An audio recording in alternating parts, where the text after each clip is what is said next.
In this video, I go through an AQA GCSE Maths Higher Paper 3. Now this is a paper that would normally take an hour and a half under exam conditions, but I have sped up that process so that you can revise 3 times as fast. This is a fast-paced video, so please pause where you need to, and if there's anything you don't quite follow, please let me know down below and I will help you out. But apart from that, let's get straight to it.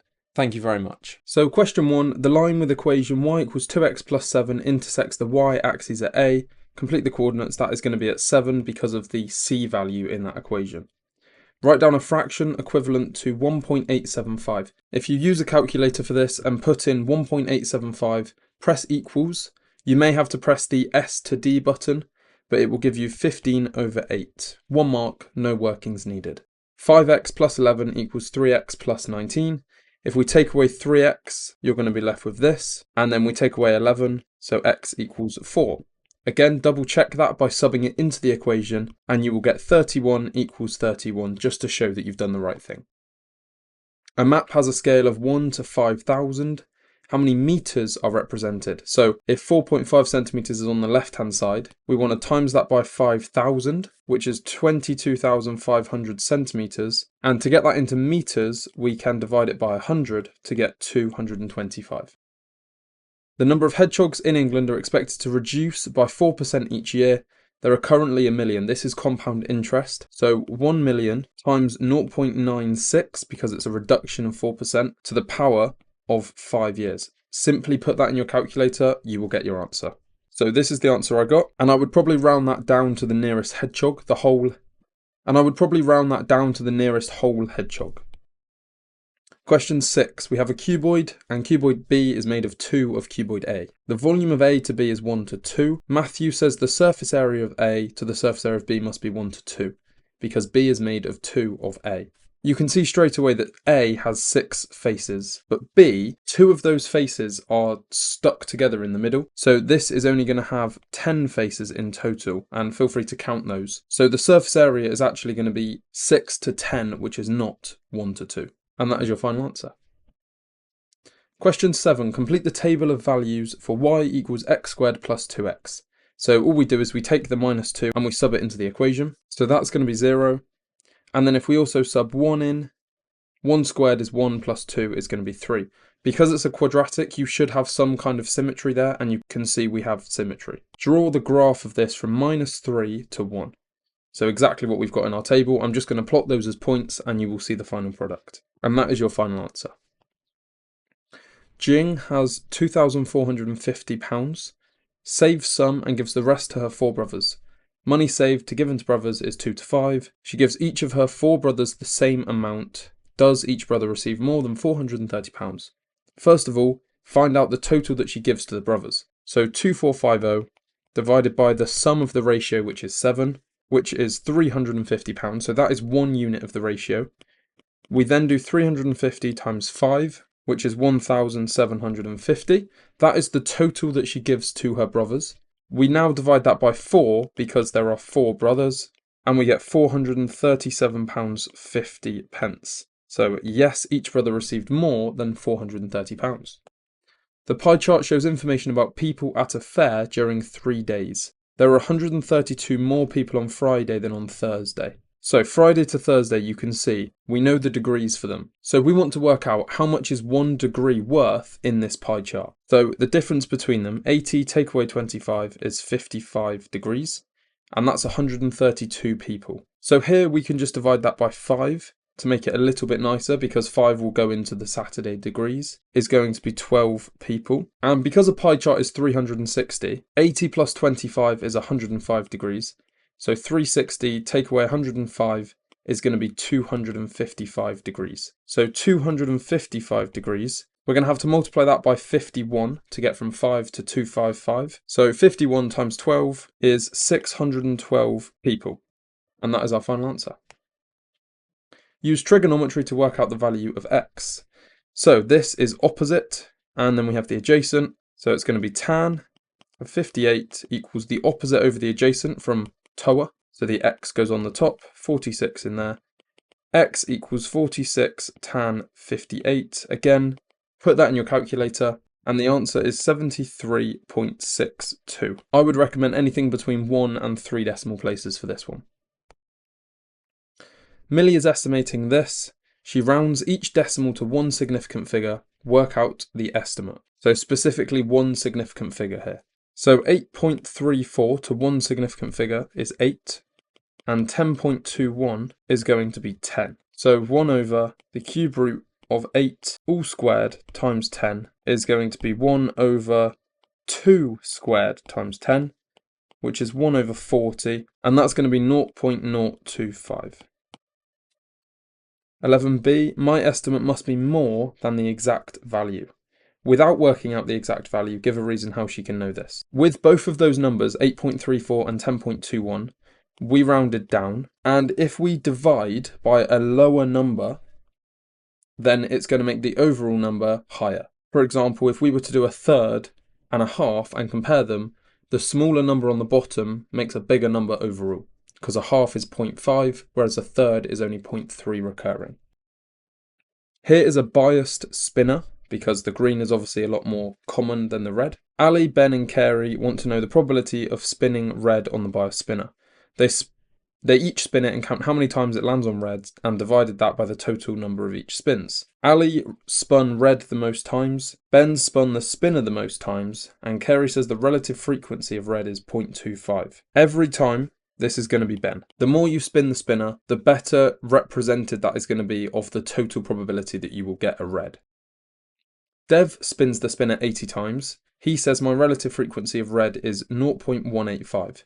Give a reason why his relative frequency must be wrong. The first thing that comes to my mind is doing that probability times by 80 will give you the total number of times that red came up. And that is 14.8, which is not a whole number. So without knowing whether that is rounded or not, you can't be 100% certain. But the relative frequency is not 0.185. It might be with a few more decimal places on it, but that's not what we're being asked in the question. Alina spins the spinner 125 times. The relative frequency of red is 0.32. Work out how many times the spinner landed on green. If it's not red, it has to be green. So the relative frequency is the probability that Alina, in this case, has calculated based on the number of times that she span a red. So 1 minus 0.32 is going to be 0.68. That's going to be the relative frequency of getting a green. And 0.68 times 125 is 85 times. Charlie is driving 293 miles home, leaves at 9 a.m, travels the first 176 miles at an average speed of 48. Straight away we're going to need speed, distance and time. And drives the rest of the way at an average speed of 65. So we basically need to work out the total time taken on this journey. So start 9 a.m. 176 miles till the first point. And here is the whole thing put down on a timeline. Makes it a bit easier to understand. Now using speed, distance and time, we can rearrange this to get time being the distance over the speed. Use the triangle if you don't know how to do that. Distance, 176. Again, make sure the units comply with each other, so you're using miles for miles per hour. Divide that by 48, which equals 3.6 recurring hours, which is the same as 3 hours and 40 minutes. So this means at, let's call it checkpoint A, the time is going to be 9 a.m. plus 3 hours and 40 minutes. That's going to be 12:40 p.m. We then need to work out how long it is from A to home. So 293, take away the 176 that Charlie has already done. That's going to be 117 miles. So same again, time is going to be the distance, 117, over 65, which is 1.8 hours. And if we times that by 60, you will get the minutes, which is 1 hour and 48 minutes. And then we just need to do 12:40, add 1 hour 48. And that is going to be 2:28 p.m. So yes, Charlie will make it home before 2:30. Kieran paid income tax and national insurance on her annual salary. 0% on the first 12.57 and 20% on the rest. 0% on the first 9,880 and 13.25 on the rest of her salary. So with this question, 5186 is going to equal 20% of total salary. So effectively, if we want to get what 100% of the salary is, we can multiply it by 5. So 5186 times 5 gives us £25,930. So now that we've got the annual salary, we can work out what the national insurance would be. So 25,930 take away 9,880 gives us £16,050. And then we want to work out what 13.25% is of that 16,050. So in my calculator, I'm putting in 16,050 multiplied by 0.1325. And that is £2126.63. And that should be the total national insurance that she paid. 180 runners started a marathon, some of them did not complete it. The histogram represents the times of the runners who did complete the marathon. How many did not? Okay, if you want to work out the frequency of each of these bars, we need to work out the area of each of those bars. So if we label all of the bars 1 to 5, and then we can use our lines here to separate each one nice and easy. So the minutes in bar 1 is going to be 20 across the bottom, multiply that by 0.8. Number 2 is 20 wide. Number 3 is going to be 40 wide. Number 4 is going to be 40 wide as well. And then number 5 is actually 60 wide. So then if we look at the heights of all of them, bar number 2 is at 1.8. Bar number 3 is at 1.4. Bar number 4 is at 0.7. And bar number 5 is at 0.4. So then if I put those all in my calculator, we will get the area for each bar. And then finally, if we add all those together, we will get our final answer. So that gives us 160, and then the difference between that and 180 is going to be 20 runners. So here we have the table about those runners who did not complete the marathon. Draw a box plot to represent this. So for each of these numbers in a box plot, we draw a line at each of those numbers. And then to draw the box, we draw the box around the interquartile range, so between the lower and the upper. And then from the ends, we just draw a line in the centre. Be careful of the units on stuff like this, so every 2 squares is 1 unit. In this right-angled triangle, so instantly when I see right-angled triangle, I'm thinking trig rules will apply and also Pythagoras. A equals 16. A to C is 4 to 5. Now if A is 16, 4 to 5, we know the left-hand side is 16, so the right-hand side has to be 20. Work out the area of the triangle. This is one of those questions where I would recommend you work backwards. So think about what your final answer needs, and then work out what you're missing to get that thing. So here, the area of a triangle, half the base times the height. We have the height, we don't have the base. The base is b. We can get b by doing Pythagoras. So a squared plus b squared equals c squared is Pythagoras. If we want b squared, we're going to do c squared minus a squared. So b squared is 20 squared minus 16 squared. You can put that in your calculator and you will get 144, so B is 12. The way you can do that quicker without a calculator is, this is a 3-4-5 triangle, because all the lengths line up with that ratio. So the C is actually 20, the A is 16, the B will also be in that pattern at 12, and this is known as a Pythagorean triple for those of you that want to take maths further. Very useful to be aware of and can speed up your equations a lot, really. So that's how I knew instantly that B would be 12 here. Area of the triangle, half times 12 times 16. Half of 12 is 6, so 6 times 16 is 96. Again, I was going to say if the units aren't there, add them. If not, makes your life a lot easier. On to question 17, algebraic fractions. So first of all, combine them into one denominator. So our common denominator of 10, we can put it under one fraction just to make it a bit easier. Multiply up there. So 5x plus 40, multiply that one up there. We can keep these separate for now. So 18 minus 2x. That is equal to 4. We can multiply that 10 across to make it equal 40. If we combine up the x's and the numbers, and then we can take away the 58, leaving us with minus 18 on the right-hand side. And finally divide by 3 and x equals minus 6. 4 marks just like that. Again, with a question like this, I'd recommend subbing it back into the equation to make sure the left-hand side does actually equal 4 when you use that x equals minus 6. Functions. F of x is this, g of x is that. Show that the composite function of f of g of x is the right-hand side there. To get this, think of it as f, and inside that function, instead of having x, we substitute g of x. So this means that wherever you see an x in the f function, we substitute the whole of g of x in there. 2x plus 4 squared plus 6 lots of 2x plus 4. Hopefully there you can see the resemblance between f and what I've just created. Let me know down below if you don't. So I'm just going to go and expand that out and you will see the final product, which gives me this. And then if we simplify those terms, so collect up the x's, collect up the numbers, you will see we get 4x squared plus 28x plus 40. And because that is a show that question, we know that we've got it right. Solve f of g of x equals minus 5. So f of g of x is the thing we just worked out. So we can set that equation equal to minus 5.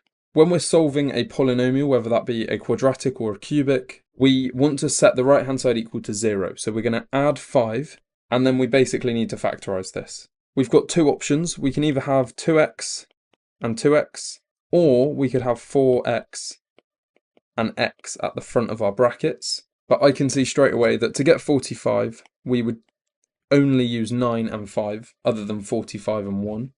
And if we double both of those to get 18 and 10, that adds to our 28 in the middle.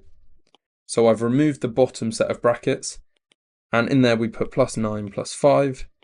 And to solve that for x, we're going to get minus 9 over 2 and minus 5 over 2. Again, those values will be the numbers that need to go in these brackets to make those brackets equal 0, to get our answer of 0. So those are our two solutions. Two integers have a difference of 6. The integers are multiplied together, 9 is then added. Prove algebraically that the result is always a square number. Two integers have a difference of 6. We're going to call integer 1 x and integer 2 x plus 6. Because whatever x is, the second one is going to be that plus 6.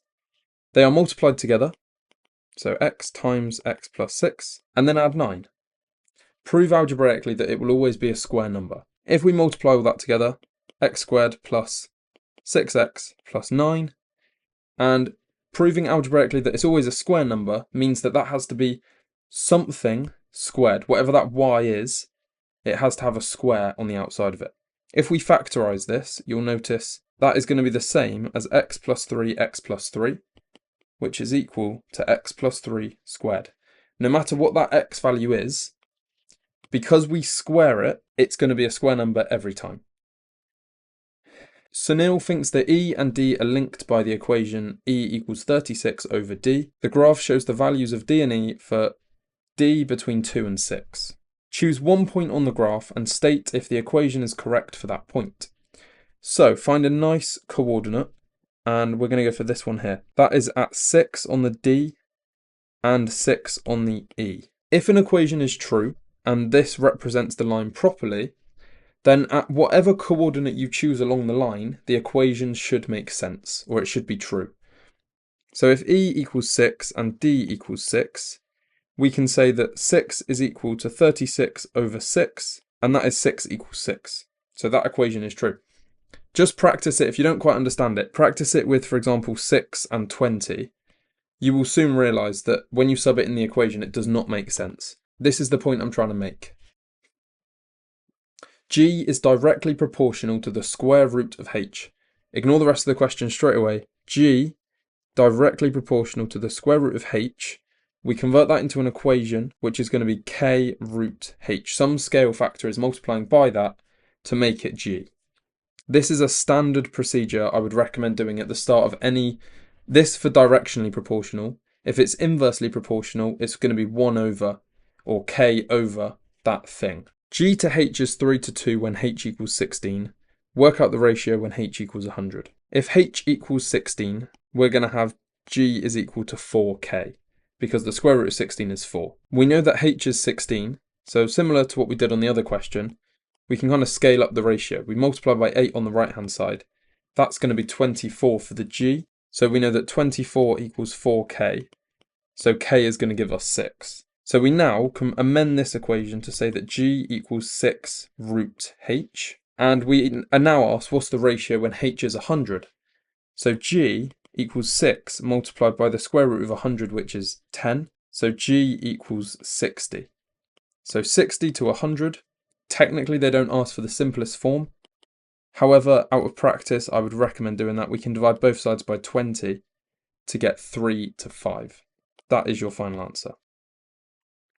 A solid shape is made from centimetre cubes. The front elevation and side elevation are shown below. So to solve this question, I've basically made a 3D drawing of the shape just to get a better idea. Now, effectively, the maximum possible number of cubes is if this is a fully solid shape. So we basically just want to work out the volume of it. And to do that, we can work out the volume of this side elevation shape here. And what I have done is done 8 times 9 to get the 72, and then take away this little square of 3 and 2, which is 6, which means the area of this is 66. And if we do 66 times 12, because as we see, this shape is 12 squares deep, or 12 centimeters deep, multiply those together, and the maximum number of cubes is going to be 792. Now, the minimum took me a bit of time to get my head around, but I think what is going on here is it's basically going to be 2D panels put together. Obviously, we have to have 108 of the centimeter cubes to show the front elevation there, and we're also going to need the 66 to show the side. So if we do 108 plus the 66, that gives us 174. The problem we have here is one strip of this is going to be shared, because of the way we view it, between those two front and side elevations, if that makes sense. So we actually want to do 174 minus 9 to end us on 165, because in both of those views you can see one edge that is common between both. So you don't want to double count them, which is why you take away the 9. So the minimum is 165 and the maximum is 792. Hopefully that makes sense. A very weird, tricky question to get your head around though. Moving on, question 22. Shape A and shape B are shown on the grid. Describe the single transformation. Now straight away, this has to be an enlargement because it has got smaller from A to B. What I would recommend with an enlargement, identify which of the corners have gone to which corner on the new shape. So for example, that one has gone to here, and draw this with a ruler, it will make your life a lot easier.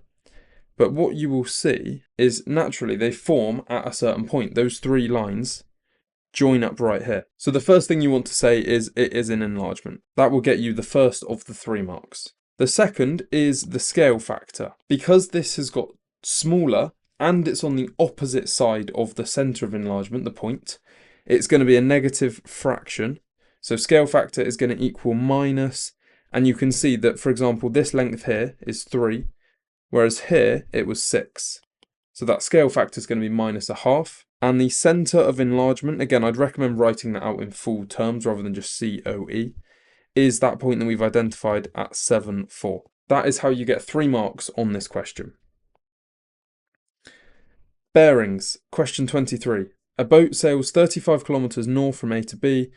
From B, the boat sails to C and then back to A. So from B, it goes to C and then it comes back to A. Show that the distance the boat sails from C to A is 79 kilometres to the nearest kilometre. Straight away, we have a triangle where we need to work out a distance. To me, that is looking at either sine rule or cosine rule. If we were to extend this angle here, you can see that is 100 degrees. And now we have a non-right angle triangle where we can use the cosine rule because we don't have an angle and side pairing. So the cosine rule has the following equation. I will write it down, it's in your formula sheet, which is this. So the capital A is the angle in your equation, which means we have to label this one as capital A, this one being lowercase a, and then we can label B and C for the other two, doesn't really matter. So now where it says B, I'm going to substitute in 65, and where we have C, 35, and the capital A is going to become 100. And then if we simply put that in the calculator, we get this, and because it's A squared at the moment, we need to square root that answer, which gives us 78.99, which is 79 kilometres to the nearest kilometre. So we can say that equals 79 kilometres.